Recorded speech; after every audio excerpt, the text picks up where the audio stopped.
दोस्तों, रामायण आप में से कई लोगों ने देखी होगी। रामायण के माध्यम से ये बताया जाता है कि बुराई चाहे कितनी ही ज्ञानवान और बलवान हो, लेकिन फिर भी वो अच्छाई के सामने कमजोर ही रहती है और अंत में उसका हारना निश्चित होता है।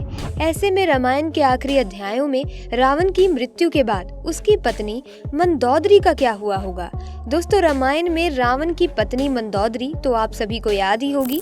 जी हाँ, वही मंदोदरी जिसने अपने पति रावण को कई बार अनैतिक कार्यों को करने से रोका था। कहा जाता है कि रावण की पत्नी मंदोदरी एक ज्ञानी स्त्री थी। वो इस युद्ध का परिणाम जानती थी, इसीलिए वो हमेशा से ही इस युद्ध के खिलाफ थी। जब रावण द्वारा माता सीता के हरण की बात माता मंदोदरी को पता चली थी, तो वो उस समय भी रावण को माता सीता को सम्मान पूर्वक भगवान श्री राम को लौटाने की उसे सलाह दे रही थी। लेकिन हठी रावण ने मंदोदरी की बात नहीं सुनी और लंका का विनाश हो गया। राम रावण का युद्ध हुआ जिसमें रावण मारा गया और मंदोदरी चाहकर भी उसे बचा नहीं पाई। लेकिन क्या आप जानते हैं कि रावण के मरने के बाद मंदोदरी का क्या हुआ? आखिर कौन थी मंदोदरी? क्या सच में रावण के बाद मंदोदरी ने विभीषण से दूसरी शादी कर ली थी? अगर आप भी इन प्रश्नों का जवाब जानना चाहते हैं तो बने रहिए हमारे साथ इस वीडियो में एंड तक। और अगर आपको ये वीडियो अच्छी लगे तो वीडियो को लाइक कर देना, शेयर कर देना, साथ ही चैनल को सब्सक्राइब करके बेल आइकन को प्रेस करना ना भूलें ताकि नए वीडियोस की अपडेट आपको मिलती रहे। दोस्तों, आइए पहले जान लेते हैं कि कौन थी मंदोदरी। हिंदू पुराणों में उल्लेखित एक कथा के अनुसार मधुरा नाम की एक अप्सरा हुआ करती थी जो भगवान शिव से काफी ज्यादा प्रभावित थी। इसीलिए एक बार वो उनसे मिलने कैलाश पर्वत पहुंच गई।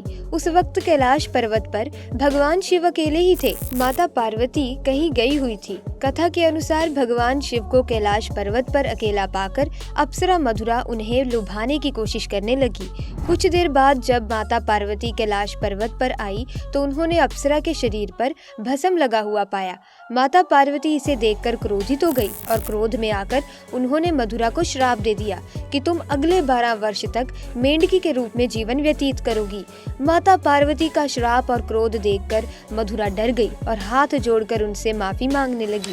जिसके बाद माता पार्वती ने उससे कहा कि सही समय आने पर तुम श्राप मुक्त भी हो जाओगी। और जैसा कि माता पार्वती ने श्राप दिया था, तब अप्सरा मधुरा तुरंत ही मेंढकी बन गई। जिसके बाद वो धरती लोक पर विचरण करने लगी। मेंढकी रूप मधुरा पृथ्वी लोक पर किसी तरह अपने दिन गुजार रही थी। लेकिन तभी एक दिन अचानक एक भयंकर सांप मेंढकी को खाने के लिए उसके पीछे पड़ गया।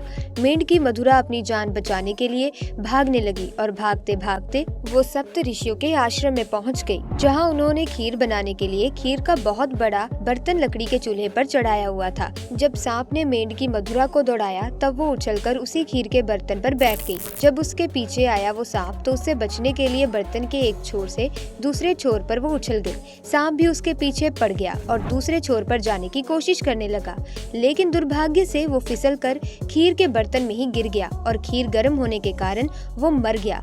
दोस्तों, किंतु अब मेंढकी बनी मधुरा को ये चिंता सताने लगी कि जब ऋषि गण यहाँ आएंगे और वो ये खीर खाएंगे तो जहरीले सांप की वजह से उनकी मृत्यु हो जाएगी।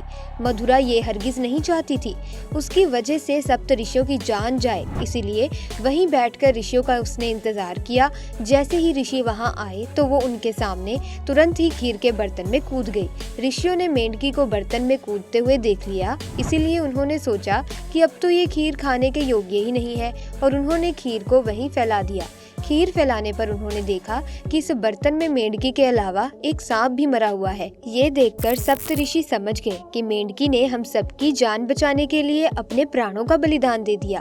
मेंढकी की इस दरियादिली को देखकर सभी ऋषियों ने अपनी शक्ति से उस मेंढकी को जीवित कर दिया और उसे कन्या का स्वरूप दे दिया, जिससे अब मधुरा मेंढकी से एक सुंदर कन्या बन गई थी।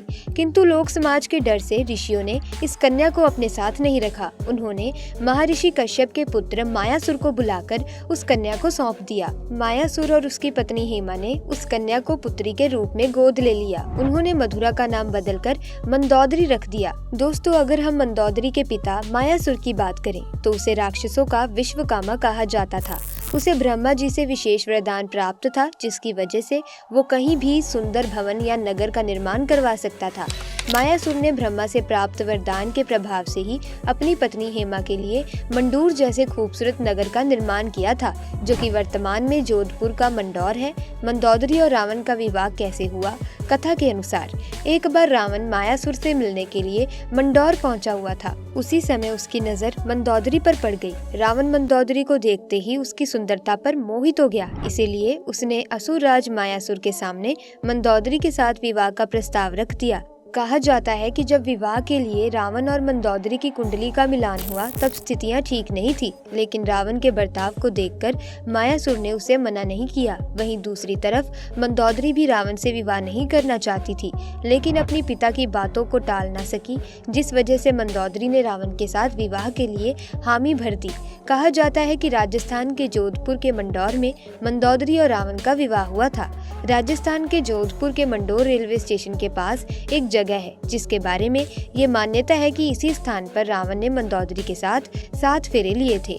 कुछ मान्यताओं के अनुसार भगवान शिव के वरदान के कारण मंदोदरी का विवाह रावण से हुआ था।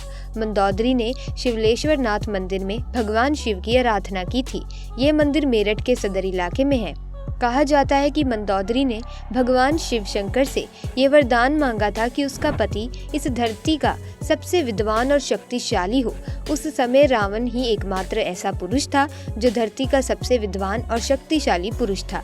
कहते हैं कि रावण मंदोदरी की सुंदरता पर इस कदर मोहित हुआ कि उसकी कई रानियां होते हुए भी उसने मंदोदरी को वचन दिया कि केवल मंदोदरी उनकी प्रमुख रानी और लंका की महारानी होगी। कथाओं के अनुसार मंदोदरी को एक पतिव्रता नारी के रूप में वर्णित किया गया है। वो मंदोदरी ही थी जिसने अपने पति रावण के मनोरंजन के लिए शतरंज के खेल का प्रारंभ किया था। रावण से विवाह के बाद मंदोदरी को रावण से मेघनाद और अक्षय कुमार नामक 2 पुत्र हुए थे। श्री राम द्वारा रावण के वध के पीछे मंदोदरी का भी हाथ था। कहा जाता है कि रावण की मृत्यु एक दिव्य बाण से हो सकती थी और उस दिव्य बाण के बारे में रावण ने सिर्फ मंदोदरी को ही बताया था, लेकिन हनुमान जी ने बहुत ही चालाकी से अपनी बातों में फंसाकर मंदोदरी से इस बाण के बारे में जानकारी हासिल करके उसे चुरा लिया और इस बाण की मदद से प्रभु श्री राम ने रावण का वध कर दिया। कहते हैं कि मंदोदरी अपने पति द्वारा किए गए बुरे कार्यों से अच्छी तरह परिचित थी। वो रावण को हमेशा ही यही सलाह दिया करती थी कि बुराई के मार्ग को त्याग कर सत्य की शरण में आ जाए, लेकिन अपनी ताकत पर घमंड करने वाले रावण ने कभी मंदोदरी की बात को गंभीरता से लिया ही नहीं और उसका परिणाम तो आप सभी जानते ही हैं। दोस्तों, ऐसे में ये जानना और भी ज्यादा जरूरी हो गया है, क्या सच में मंदोदरी ने विभीषण से विवाह कर लिया था रावण की मृत्यु के बाद? दोस्तों, जब रावण ने सीता का हरण किया था उस वक्त मंदोदरी ने इसका विरोध किया। उसने रावण को माँ सीता को पुनः राम को सौंपने के लिए कहा था, लेकिन रावण ने मंदोदरी की बात को अनसुना कर दिया। प्रचलित कथाओं के मुताबिक राम रावण के युद्ध में विभीषण और मंदोदरी सहित गिने चुने लोगों को छोड़कर रावण के पूरे कुल का नाश हो गया था। रावण की मृत्यु की खबर जब मंदोदरी को मिली तो विलाप करते हुए युद्ध भूमि में पहुंच गई और इस हालत में रावण को देखकर तेज आवाजें निकालने लगी और रोने लगी। वहीं युद्ध भूमि में मंदोदरी की नजर प्रभु श्री राम से तब टकराई। मंदोदरी को इस तरह से विलाप करता देख प्रभु श्री राम को भी अति दुख हुआ था। लंका के सुखद भविष्य के लिए श्री राम ने विभीषण को लंका का राजपाट सौंप दिया था और उन्होंने मंदोदरी के सामने विभीषण से विवाह करने का प्रस्ताव रखा था, लेकिन उस समय मंदोदरी ने उसका कोई उत्तर नहीं दिया, जिसके बाद प्रभु श्री राम अपनी पत्नी सीता और भाई लक्ष्मण के साथ वापस अयोध्या लौट गए। वहीं दूसरी तरफ मंदोदरी ने रावण की मृत्यु के शोक में खुद को लंका के महल में कमरे में कैद कर लिया था। बहुत दिनों तक इस कमरे में वो कैद रहने के बाद बाहर निकली और उसने विभीषण से विवाह कर लिया, लेकिन कुछ विद्वान इस बात को सीधे तौर पर नकारते हैं। उनका मानना है कि इसका सच्चाई से कोई लेना देना नहीं है। दरअसल इन विद्वानों के मुताबिक मंदोदरी पतिव्रता नारी थी, अपने पति के प्रति पूरी तरह से समर्पित थी। इतनी महान ज्ञानी पतिव्रता नारी ऐसा निर्णय नहीं ले सकती। ऐसे में मंदोदरी का रावण की मृत्यु के बाद विभीषण से विवाह कर लेना एक विधंती के अलावा और कुछ भी नहीं है। वैसे दोस्तों, आपको क्या लगता है, क्या मंदोदरी ने दूसरा विवाह किया था? कमेंट्स में हमें जरूर बताना। उम्मीद है कि आपको ये वीडियो पसंद आई होगी। अगर हाँ, तो वीडियो को लाइक करें, शेयर करें, चैनल को सब्सक्राइब करके बेल आइकन को प्रेस कर दें ताकि नए वीडियोस की अपडेट आपको मिलती रहे। आपका बहुत बहुत धन्यवाद।